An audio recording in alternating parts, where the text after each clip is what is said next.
Viewers আসসালামু আলাইকুম। নবম দশম শ্রেণীর শিক্ষার্থী বন্ধুরা, দেখো তোমাদের কাছে বিজ্ঞান বইয়ের প্রথম অধ্যায়ের বডি মাস ইন্ডেক্স যে বিষয়টা নিয়ে আলোচনার কথা বলছিলাম গত ক্লাসে, সেই বিষয়টা নিয়ে আজকে আলোচনা করবো। বডি মাস ইন্ডেক্স, যার বাংলা অর্থ হচ্ছে দেহের ভরসূচি। শিক্ষার্থী বন্ধুরা, একটা বিষয় তোমাদেরকে মাথায় রাখতে হবে। আমরা জানি যে শিশু জন্মগ্রহণের পর তার দেহের বৃদ্ধি ঘটতে থাকে এবং পরবর্তীকালে দেখা যায় শৈশব, শৈশব থেকে কৈশোর, এই কৈশোর পার হয়ে যৌবনে বা প্রাপ্তবয়স্ক উপনীত হয়। মানবদেহ বৃদ্ধি যেটা, এটা মূলত 20 থেকে 24 বছর পর্যন্ত ঘটে থাকে। সাধারণত এটাই দেখা যায় যে 20 থেকে 24 বছরের মধ্যে হতে পারে। এরপর আর তেমন বৃদ্ধি হয় না এবং তারপর আর উচ্চতার বৃদ্ধি কখনোই হয় না। তখন খাদ্যের কাজ হয় শুধু দেহের ক্ষয়পূরণ এবং দেহকে সুস্থ সবল এবং কিভাবে নিরোগ রাখতে পারি এই বিষয়গুলো মোটামুটি কার্যাবলীগুলো করে থাকি। দেহের উচ্চতার সাথে ওজনের সামঞ্জস্য রক্ষা করার যে একটা সূচক আছে, যেটাকে আমরা বলি বিএমআই, যার আমরা যদি একটু ইংলিশ নামকরণটা করি, তাহলে সেখানে আমাদের আসে মূলত এখানে বডি ম্যাস ইন্ডেক্স, বা আমরা যেটাকে বলে থাকি ভরসূচি। এখন এই যে ভরসূচি যে বিষয়টা আছে, ভরসূচি কাকে বলা হচ্ছে, কেন বলা হচ্ছে, এর কার্যাবলীগুলো কি, এই বিষয়গুলো জানবো। এই সূত্রটা আছে, সূত্রটা সম্পর্কে আমরা জানবো। সেক্ষেত্রে বন্ধুরা দেখো, এখানে বলা হচ্ছে একটা বিষয় যে উচ্চতার সাথে যদি দেহের ওজনের সামঞ্জস্য থাকে, তবেই পুষ্টিগত দিক থেকে আমরা বলতে পারি শরীর সুস্থ। এখন বিএমআই এর একটা সূত্র আছে। সূত্রটা কি শিক্ষার্থী বন্ধুরা দেখো, দেহের ওজন যেটা আমরা কেজিতে প্রকাশ করি এবং দেহের উচ্চতা মিটার স্কোয়ার, অর্থাৎ দেহের ওজন বা কেজিকে আমরা ভাগ করি দেহের উচ্চতা মিটার স্কোয়ার দ্বারা। অর্থাৎ এখানে আমি একটা বিষয় তোমাদের সঙ্গে ক্লিয়ার করে নেই শিক্ষার্থী বন্ধুরা, যে আমি যখন মনে করো যে কোনো বিষয় নিয়ে বলতে চাচ্ছি যে দেহের ওজনকে যখন আমি দেহের উচ্চতার বর্গ দিয়ে ভাগ করব, ভাগ করার পর যে ফলাফলটা পাবো সেটাই কিন্তু আমার হবে আমার বা ওই ব্যক্তির দেহের একটা ভরসূচি, বা যাকে আমি বলতে পারছি বিএমআই। এটা একদম সহজ। আরো সহজ করে বলতে গেলে ধরো আমি তোমাদেরকে একটা বিষয় বললাম যে একজনের দেহের ওজন 80 কেজি আছে। দেহের ধরো ওজন 80 কেজি, বা তোমাদের ধরো ওজন 80 কেজি এবং তোমার উচ্চতা হচ্ছে 1.8 মিটার। তাহলে বিএমআইটা কি হচ্ছে? তখন বিএমআইটা আমার হচ্ছে এখানে 80 ভাগ এই যে মিটার স্কোয়ার যেটা দেওয়া ছিল দেহের উচ্চতা, ওটাকে আমি 2, তাহলে আমার দেহের উচ্চতা ছিল 1.8, এটাকে আমি 2 বার নেবো, 1.8 গুণন 1.8। যখন আমি ভাগ করব তখন আমার এটা চলে আসবে হয়তো বা 24.7 সামথিং, এরকম কিছু চলে আসবে শিক্ষার্থী বন্ধুরা। তো এটা হচ্ছে বিএমআই নির্ণয় করার সূত্র। একদম সহজ কিন্তু শিক্ষার্থী বন্ধুরা। তবে আর কিছু বিষয় রয়েছে যে বিষয়গুলোকে আমরা বলতে পারি যে আমাদের দেহে যে চর্বির পরিমাণটা রয়েছে, চর্বির পরিমাণের নির্দেশক কি, আমাদের যে দেহে যে চর্বি নির্দেশকটা রয়েছে সেই নির্দেশক পরিমাণের নাম বা পরিমাপের নামটাই হচ্ছে, বা নির্দেশের বস্তুটার নাম হচ্ছে বিএমআই, যেটা তোমরা চিত্রেও দেখতে পাচ্ছ শিক্ষার্থী বন্ধুরা। তো আমি আর চিত্র নিয়ে আলোচনা করবো না, অযথা সময় নষ্ট করবো না তোমাদের আমি। এরপরে দেখো শিক্ষার্থী বন্ধুরা, সবচেয়ে গুরুত্বপূর্ণ একটা বিষয় হচ্ছে দৈনিক খাবার কেমন হতে হয় আমাদের। আমরা তো বয়স অনুযায়ী খাবার খাই, কিন্তু সেই অনুযায়ী খাবার খেলে কোন খাবারগুলো আমাদের কম খাওয়া উচিত, কোনটা বেশি পরিমাণে খাওয়া উচিত, এই বিষয়গুলো আমাদের মধ্যে থেকে যায়। তো সেক্ষেত্রে বন্ধুরা দেখো, এখানে বিষয়টা রয়েছে কি, যে আমরা জানি যে একজন পূর্ণবয়স্কে শারীরিক পরিশ্রম করা মানুষের দৈনিক 2000 থেকে 2500 কিলো ক্যালোরি খাবার গ্রহণ করা উচিত। এর মধ্যে ভিটামিন থাকবে, খনিজ লবণ থাকবে, রাফেজ বা আঁশ যুক্ত যে খাবারগুলো, শাকসবজি, ফলমূল সবগুলো রয়েছে। তোমরা চিত্রে দেখতে পাচ্ছ এই বিষয়গুলো শিক্ষার্থী বন্ধুরা। তো এই খাবারগুলো আমাদের কেমন পরিমাণে খাওয়া উচিত এই বিষয়গুলো এখানে দেওয়া আছে শিক্ষার্থী বন্ধুরা, তোমরা দেখতে পাচ্ছ। এরপরে সবচেয়ে গুরুত্বপূর্ণ যে একটা টপিকস আমাদের রয়েছে সেটা হচ্ছে সুষম খাদ্য। আমরা কেন সুষম খাদ্য খাবো, সুষম খাদ্য আমরা কেন খাই? আমি যদি তোমাদের এখানে বোল্ড করে দেখে শিক্ষার্থী বন্ধুরা, তাহলে দেখতে পাচ্ছি যে দেখো আমি এখানে ধরেছি যে সুষম খাদ্য দেওয়া আছে, সুষম খাদ্য। এবার কথা হচ্ছে খাদ্য কি এবং খাদ্যের উপাদান কি কি, আমরা সেটা একটু হলে হয়তো জানতে পেরেছি বা জেনে গেছি। তারপর আমাদের কিছু বিষয় রয়েছে আরো, যে প্রয়োজন থেকে কম খেলে আমাদের কি রকম হয়।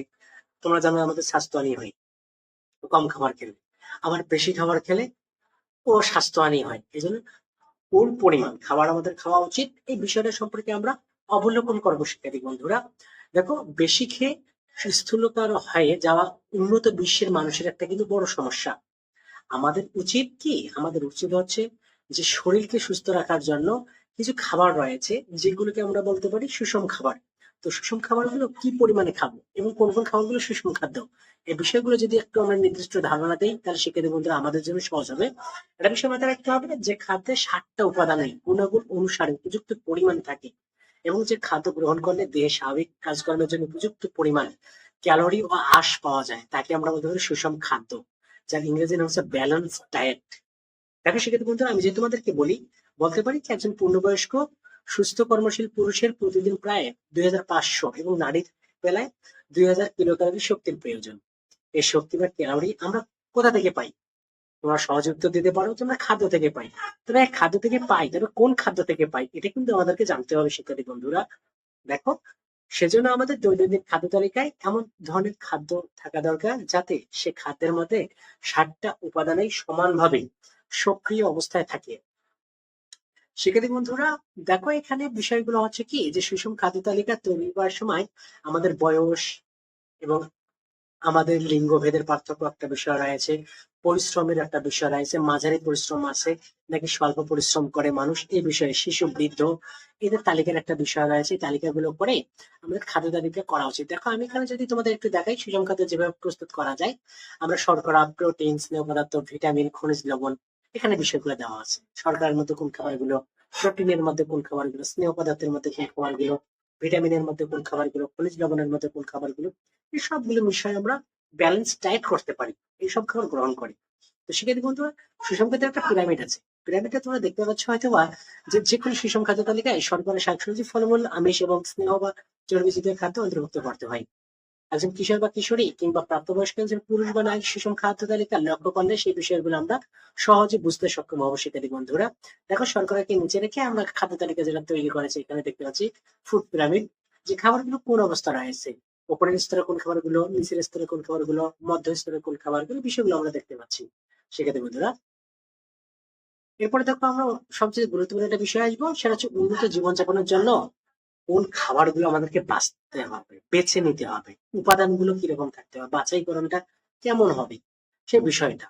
এটা বিষয় মাথায় রাখতে হবে। সব মানুষের কিন্তু খাদ্যাভ্যাস এক নয়। কেউ সকালবেলা রুটি খায়, কেউ সকালবেলা ভাত খায়, কেউ আবার সকালবেলা চা খায়, চা খেয়ে দুপুর পর্যন্ত থাকে।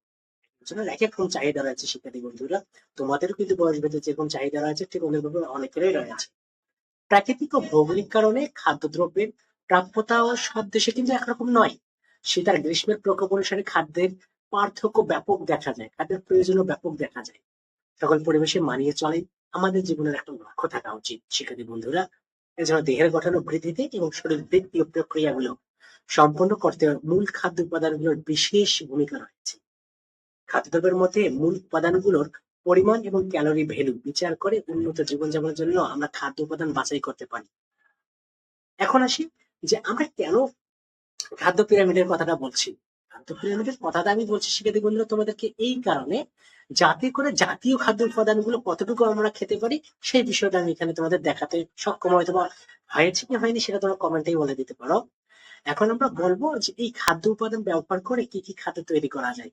এখানে খাদ্য উপাদানগুলো তৈরি করে আমরা বিভিন্ন ধরনের খাদ্য উপাদান, যেমন খাদ্য পিরামিডে দেখানো তেল কিংবা মাখন সরাসরি খাওয়া যায় না, কিন্তু সেটা আমাদেরকে ব্যবহার করে অন্য খাবার প্রস্তুত করা যায়।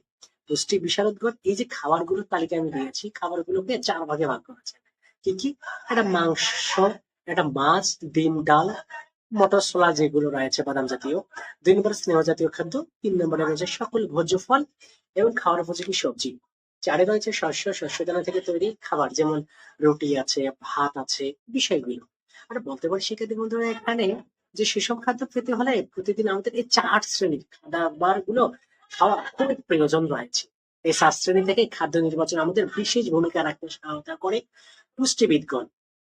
এখন আসি যে এই খাবার তৈরি করার সময় লক্ষ্য রাখতে হয় যে বিষয়গুলো, সেগুলো হচ্ছে আমিষ, শর্করা, স্নেহ পদার্থ, খনিজ লবণ আছে কিনা। সকালের খাবারে দেখবো শিক্ষার্থী বন্ধুরা আমরা কিন্তু হালকা ধরনের খেয়ে থাকি। আজকাল দেখা যায় আমাদের গ্রাম অঞ্চল বা শহর অঞ্চলে প্রায় সর্বত্র বয়স্কদের সকালের দিকে চা পান করতে দেখা যায়। চায়ের সাথে অন্তত হালকা কিছু খাবার গ্রহণ করা উচিত আমাদের, কিন্তু রুটি, মাখন, একটা ডিম অথবা একটা কলা খেতে পারি আমরা, এই কার্যাবলীগুলো আমরা করতে পারি। দুপুরে আমাদের কোন খাবারগুলো খাওয়া উচিত, ভাতের সাথে আর কি কি খাওয়া উচিত, এই বিষয়গুলো। তো খাদ্য তো শিক্ষার্থী বন্ধুরা আলাদা হয়ে থাকে, সেটা আমাদের বয়স অনুযায়ী আমরা এই খাবারগুলো গ্রহণ করতে পারি। কিন্তু আমাদের সমাজে দেখা যাচ্ছে আজকাল সবচেয়ে বড় যে সমস্যা সেটা হচ্ছে ফাস্ট ফুড বা জাঙ্ক ফুডের দিকে আমরা সবচেয়ে বেশি আকর্ষিত হচ্ছি। কেননা এগুলো আকর্ষণীয় খাবার এবং মুখরোচক খাবার। এই কারণে আমাদের আজকে বিভিন্ন ধরনের শরীরের মধ্যে সমস্যা দেখা যাচ্ছে। এগুলো যদি একটু আলোচনা করি শিক্ষার্থী বন্ধুরা, তাহলে দেখো এখানে আমি বলতে পারি যে ফাস্ট ফুড বা জাঙ্ক ফুড যেটা রয়েছে এটা কি? এটা এক ধরনের খাবার। এটা কেমন খাবার? যা স্বাস্থ্যগত উৎপাদনের পরিবর্তে মুখরোচক স্বাদের জন্য উৎপাদন করা হয় থাকে সাধারণত। এগুলো থেকে দেখবা যে বিভিন্ন ধরনের বিষয় আমাদের মুখের মধ্যে চলে আসে। এই কারণে এগুলো খাবার খেতে আমাদের বেশি স্বাচ্ছন্দ্যবোধ মনে হয়। যেমন এগুলো খেতে খুব সুস্বাদু মনে করি আমরা। কিন্তু বেশিরভাগ সময় দেখা যায় এই খাবারগুলোতে বেশিরভাগ শরীরের জন্য যে ক্যালোরি থাকা উচিত সেটা নেই। এগুলো অন্যরকম ক্যালোরি পূর্ণতা পায় এবং এই কারণে আমাদের একসময় গিয়ে মেদবহুল দেখা যায়, স্বাস্থ্য মোটা হয়ে যায়। ফাস্টফুডে সাধারণত প্রচুর পরিমাণে প্রাণীর চর্বি এবং চিনি থাকে। বার্গার, ফ্রাইড চিকেন, এরপরে পিৎজা আমাদের মধ্যে রয়েছে, মসমসে ভাজা খাবার, কেক কিংবা বিস্কুট, এগুলো উচ্চমাত্রায় কিন্তু প্রাণীর চর্বি থাকে, তো আমরা এগুলো দেখি না। এরপর আরো কিছু রয়েছে, আমি যদি বলি তাহলে তোমরা বুঝতে পারবা। যেমন সফট ড্রিঙ্ক, কোকা কোলা, লেমনের মতো গ্যাসীয় পানীয় ওতে অতিরিক্ত চর্বি থাকে।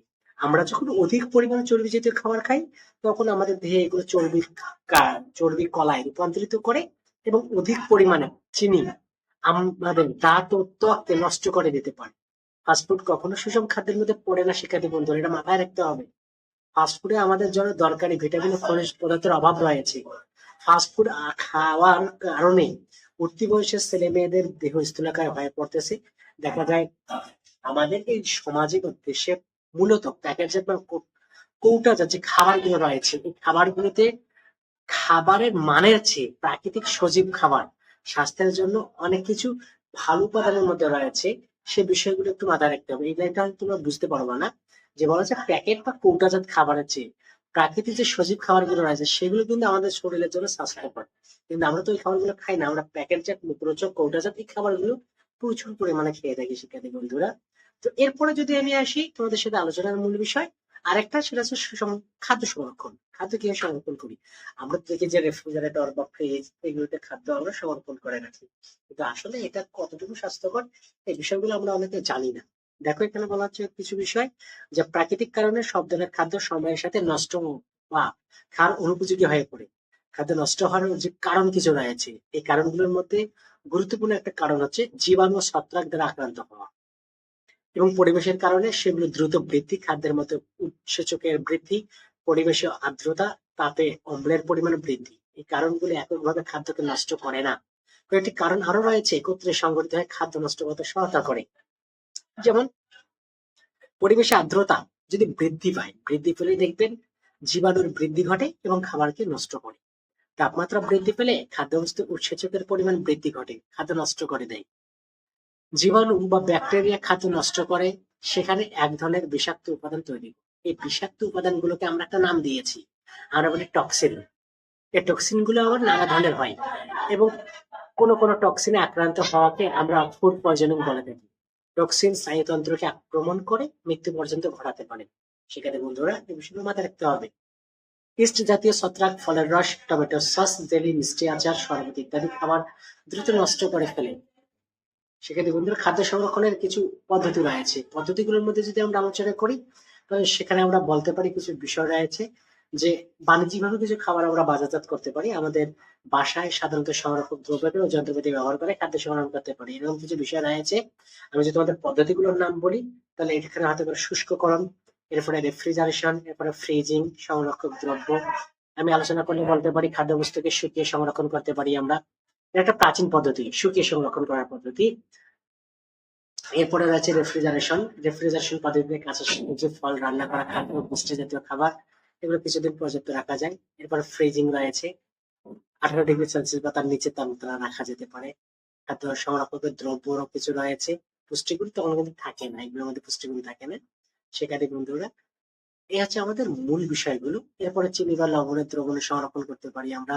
খাদ্য সংরক্ষণে রাসায়নিক পদ্ধতি ব্যবহার, এর শারীরিক প্রতিক্রিয়া, কিছু শারীরিক প্রতিক্রিয়া আছে, বিভিন্ন ধরনের সমস্যা হতে পারে। বিভিন্ন ফলের যদি আমি কথা বলি, আম, টমেটো, কলা, পেঁপে যেন দ্রুত পাকে তার জন্য আমরা রাইপেন এবং ইথিলিন নামক একটা রাসায়নিক পদার্থ ব্যবহার করি। এগুলো ফল পাকানোর জন্য ব্যবহার করলে সে ফলের 7 থেকে 8 দিন বাজারজাত করা যায়। কিন্তু এটি খাওয়ার পরে দেখা যায় আমাদের মস্তিষ্কে, শরীরের মধ্যে বিভিন্ন ধরনের সমস্যা হতে পারে শিক্ষার্থী বন্ধুরা। এই কারণে আমাদের এই বিষয়গুলো মাথায় রাখতে হবে। আম যেন দ্রুত না পাকে এবং গাছে দীর্ঘদিন থাকে, সেজন্য আমরা কিন্তু আমাদের বর্তমান ব্যবসায়ীরা, ঔষধি ব্যবসায়ীরা কালটার নামক এক ধরনের জাতীয় রাসায়নিক পদার্থ মিশ্রণ করতে চান, হরমোন। সেটা আমাদের শরীরের জন্য ক্ষতিকর শিক্ষার্থী বন্ধুরা। তো তোমাদের সঙ্গে এই ছিল বিষয়। এরপরে আমি নতুন একটা ভিডিও নিয়ে আসবো, যেখানে দেখবে তামাক ও অন্যান্য মাদক দ্রব্য, এবং হয়তো অধ্যায়টা শেষ করে দিব। সেক্ষেত্রে বন্ধুরা আরেকটা বিষয় না বলে নাই, তোমরা জানোই তো 16 তারিখ থেকে আমাদের অনলাইন যে ইংলিশ স্পোকেন কোর্সটা রয়েছে, এটা চালু হতে যাচ্ছে। যদি তোমরা কেউ ভর্তি হতে চাও, মাত্র 999 টাকার কোর্স এটি চালু হতে যাচ্ছে আমাদের অনলাইনে। তোমরা ভর্তি হতে পারো, এনরোল করতে পারো, এবং এনরোল করার জন্য তোমরা কমেন্ট বক্সে কমেন্ট করতে পারো, আমরাই তোমাদের সঙ্গে যোগাযোগ করবো। সবাই ভালো থাকো, সুস্থ থাকো। আসসালামু আলাইকুম শিক্ষার্থী বন্ধুরা।